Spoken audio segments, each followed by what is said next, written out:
Assalamualaikum warahmatullahi wabarakatuh. Alhamdulillah kita masih bisa bertemu kembali pada pertemuan hari ini. Apa kabar semuanya?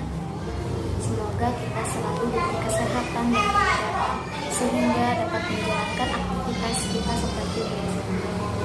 Alangkah lebih baiknya sebelum kita mulai materi pada hari ini, mari kita sama-sama mengucap lafaz Bismillahirrahmanirrahim.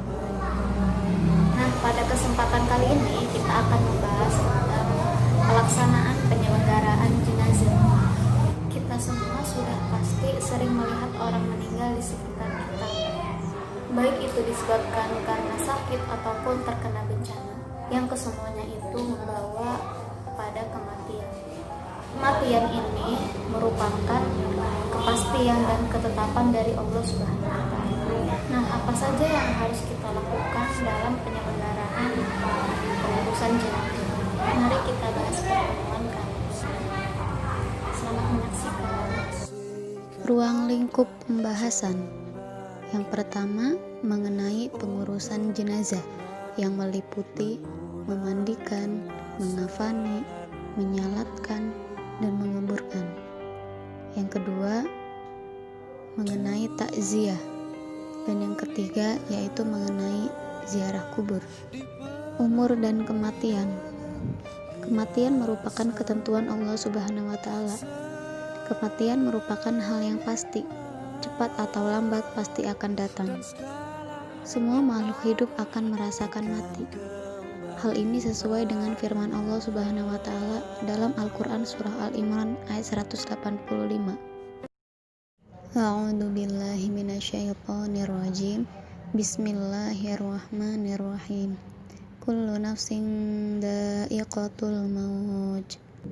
Setiap yang bernyawa akan merasakan mati. Ada beberapa hal yang harus kita lakukan dalam menghadapi jenazah. Yang pertama, pejamkanlah mata mayat. Yang kedua, menutup seluruh badan mayat.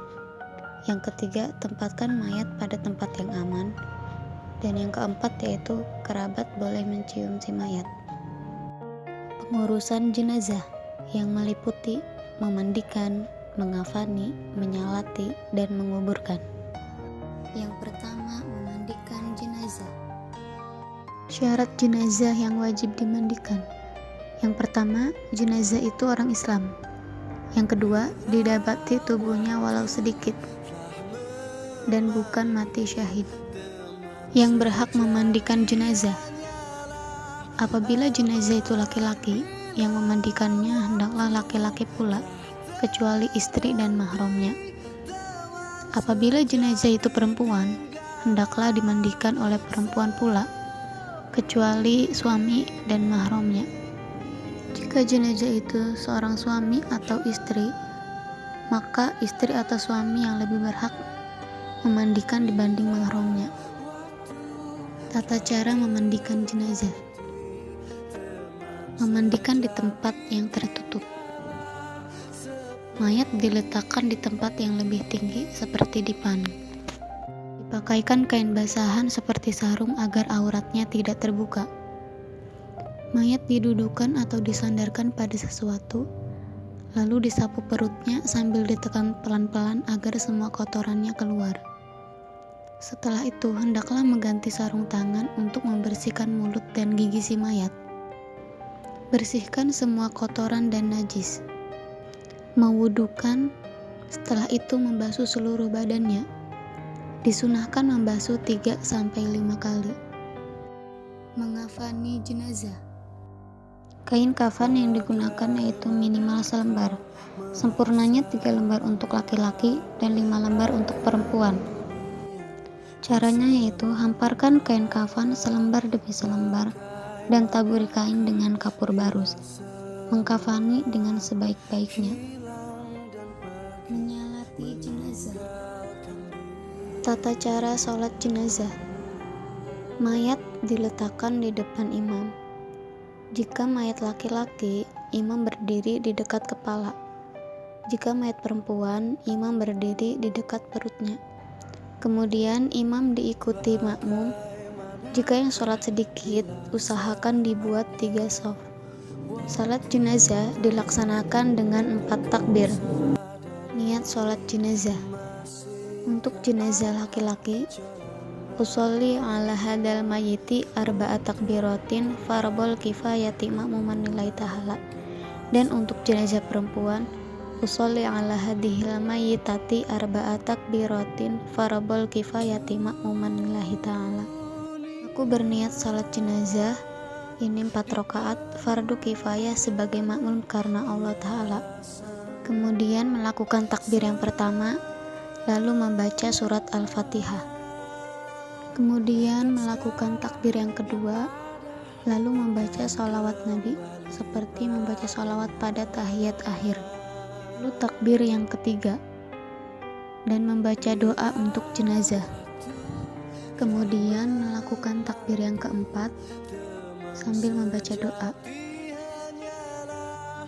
Dan yang terakhir yaitu salam sambil menoleh ke kanan dan ke kiri. Menguburkan jenazah. Menguburkan jenazah sesuai anjuran Rasulullah SAW. Yang pertama, menyegerakan jenazah untuk dikuburkan. Yang kedua, menguburkan pada siang hari. Malam hari diperbolehkan jika darurat. Yang ketiga, meluaskan lubang kubur. Yang keempat, membaca doa. Dan yang kelima, ahli waris menjadi jaminan hutang si mayat.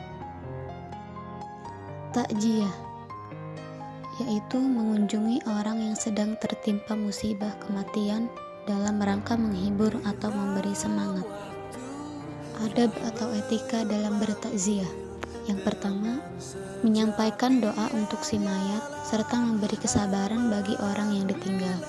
Yang kedua, hindarilah pembicaraan yang menambah sedih keluarga. Yang ketiga, hindari canda tawa apalagi sampai terbahak-bahak. Yang keempat, turut menyolati mayat dan mengantarkan ke pemakaman. Yang kelima, membuatkan makanan bagi keluarga yang ditimpa musibah. Ziarah kubur atau berkunjung ke kuburan. Adab atau etika berziarah kubur.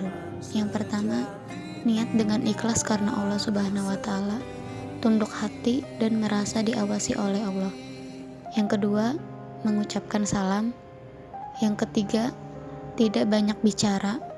Yang keempat, berdoa untuk si mayat. Dan yang kelima, tidak berjalan melangkahi kuburan atau menduduki nisan. Hikmah ziarah kubur. Yang pertama, mengingat kematian. Yang kedua, dapat bersikap zuhud. Yang ketiga, selalu ingin berbuat baik sebagai bekal kelak di alam kubur dan hari akhir. Yang keempat, mendoakan si mayat yang muslim agar diampuni dosanya dan diberi kesejahteraan di akhirat. Itu saja yang bisa Ibu sampaikan pada pertemuan hari ini. Kurang lebihnya mohon maaf. Akhirul kalam. Wassalamualaikum warahmatullahi wabarakatuh. Terima kasih.